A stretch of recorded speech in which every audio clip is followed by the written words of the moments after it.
Welcome. Today we're doing a double.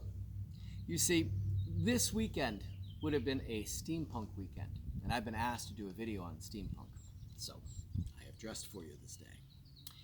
For my students, on the other hand, this is our next project, and it's a little different because I'm using tracing paper, all right? If you don't have any tracing paper, and this goes for my steampunk friends as well, if you don't have tracing paper, you can always use parchment that's probably in your cabinet that you cook cookies on. It'll work the same way, all right? So, the first thing you're gonna wanna do, if you wanna make it easy, now you can fold it in half and then quarters and then eighths, and you'd have a base 8. You're welcome to do that, all right?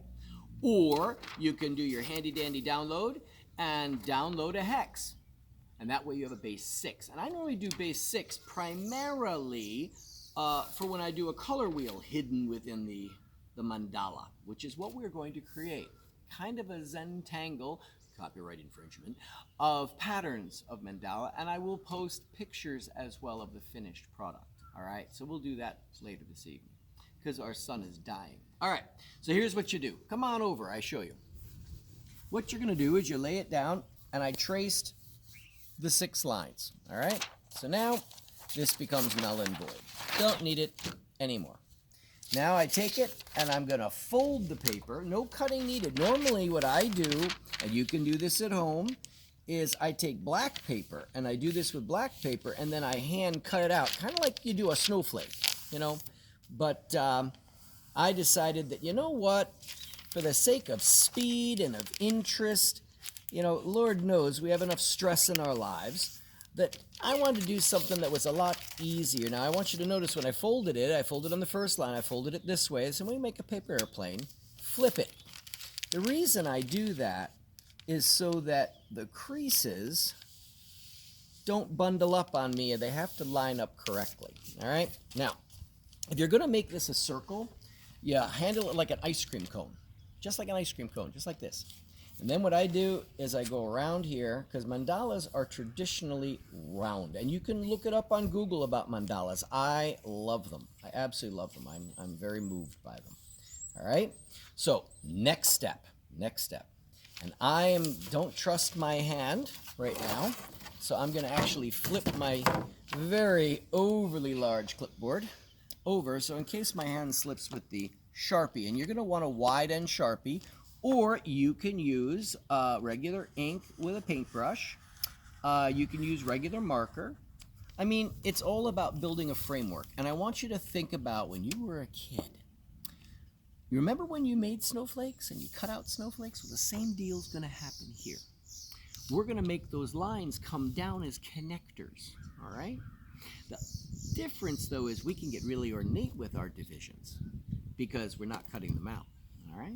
So I'm going to go in and I'm going to put a band here and then a band here.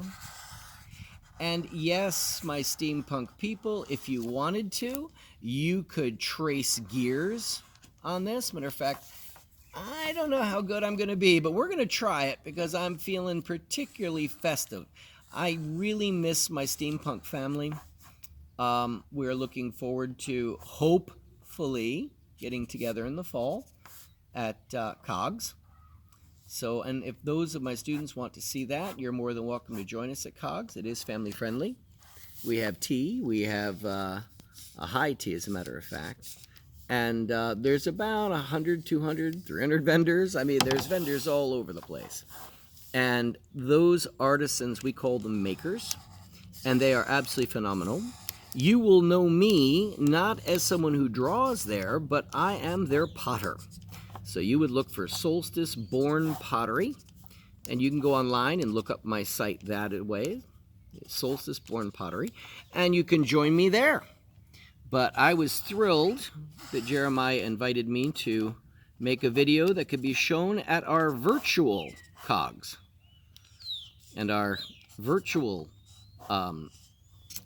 Key City is another huge steampunk group. And there's so many really amazing steampunkers out there. For those who don't know what steampunk is, may I suggest that you look it up and join us. We have a lot of fun.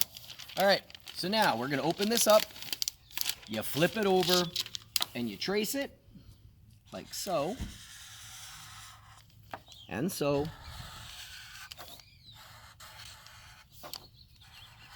And I'm going as quick as I can because, as I said, we're trying to keep around 15 minutes. They said 15 minutes to 30 minutes, but I've never uploaded a video longer than 8 minutes, I think, is the maximum we've ever done. So this will be a new thing for me.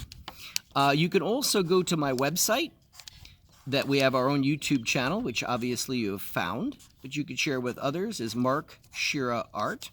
And you'll find a bunch of projects every week. I teach my students this way, which I'm hoping my students are tuned in right now. And you can do whatever you want, my students. Any pattern you want to do. All right? Now you open it up and take a look. See that opened up into a mirror? Now what we're going to do is I'm going to carefully fold this. Let's see. Yep. We're going to fold it like this. Get the next one, and I'm moving as quick as I can. And keep in mind how you end up finishing this after all of your patterns are drawn. I'll end up coloring this with glow-in-the-dark paint. You can do regular watercolors on it. You can do markers from behind it, hang it up in your window to look like stained glass if you're using parchment. It's totally up to you. And for those of you makers out there that do have black paper and scissors, you can do this as well with scissors and X-Acto blades and cut them out and mount it on glow-in-the-dark paper. And that's what I normally have when I'm at the convention. So that I like things that glow in the dark. I like bringing the piece to life in the dark, because I think our world has entirely too much darkness in it, and I like creating some light. So I'm not sure about our time. I'm doing as quickly as I can. My hands are not as fast in the evening as they are in the morning. That's another interesting thing about getting old. All right, and then finally, we've got over half done. There we go. And you have to also be really careful you don't drag your hands through the wet India or the wet Sharpie, because as you can see, you will get smears. I am getting a few smears here and there. All right, and then all I've got to do now to complete my mandala's framework. Think of it like a big stained glass, and you're laying down the lead. All right, that's what you're doing. You're laying down the lead. That's why you want a big, thick marker or a thick brush. And you can alter and clean up. If you do this all in pencil, then you can go back in with a compass and clean things up. But for the sake of a demonstration, I am keeping my absolute best in keeping the speed up. So obviously yours is going to look so much better than mine. But this one's all right. This one's all right. And I don't want you to in any way, shape, or form be down on your artwork. Remember, it takes guts to be an artist. You're putting what's in your heart and your head out for everyone to see. And it's really the joy of making that has intrigued me over the years. All right, here we go. Here's another one. And here we are. All right, and that is my main frame. All right, so there you go on the main frame. Not bad. So I'm going to flip this back over real quick, and I'm only going to do one of them. Now, I should tell you, if you want to hide a color wheel in it, I happen to have this out. This is done with the cut paper, and it shows you how you can actually hide a color wheel within your mandala, and that's a usual project I do with our students. So we're going to put this down here like this, and you're going to zoom in because we're going to switch out from the big fat marker, and we're going to feel around it here and get out a very fine marker. Now, I suggest you grab a sheet of paper and put that over where you're working, so your hand, in case it's wet, you don't want your hand to smear. You don't want any of that to smear out. So keeping a piece of paper there is a good thing. Oops. And you know what? In my rush, it always bugs me, and this will happen to you too, not a problem. You can always fix it but you want to enclose it, especially if you're going to paint it. All right.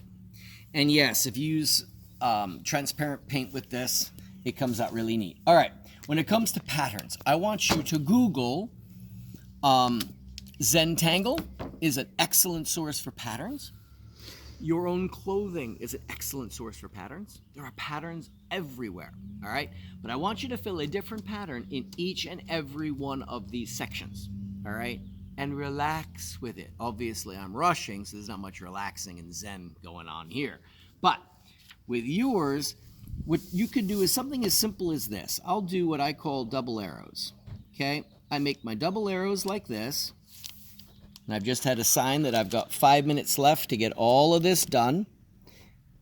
All right, and that's what I'm going to try. And I'm just doing the one. But I want you to find a quiet place in your brain, and I want you to really do different patterns. Please don't just put some dots and call it done. No, no, no, no, no. This is meant to free you and enjoy what we're doing. That's the key. All right, so I'm almost finished with this one.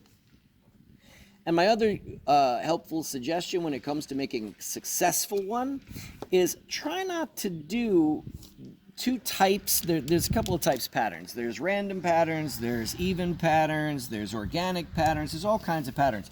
But if I'm going to do my next pattern up here, I obviously don't want a straight line pattern. Instead, I would definitely do something more rounded. All right. I've had some of my students in the past, and you could do the same thing, have written lyrics. All right. And I want you to notice that, yes, I instinctively do a grid. I love the grid. The grid gives me even patterns that look like I planned it. That's kind of the key. I don't want it to look, you know, kind of funky doodle here. All right, and then in between, I can go in with diamonds. I like to call these diamonds and pearls. So we could throw in some diamonds, but the idea is you don't want a lot of dead space. You want it to literally be filled with patterns, kind of like the mask material that everyone's wearing now. The most attractive are not just the plain blue and all. All right, well, I can see my camera is pulling out from the corner of my eye, and that tells me you're going over your 5 minutes. Let's tie this pup up.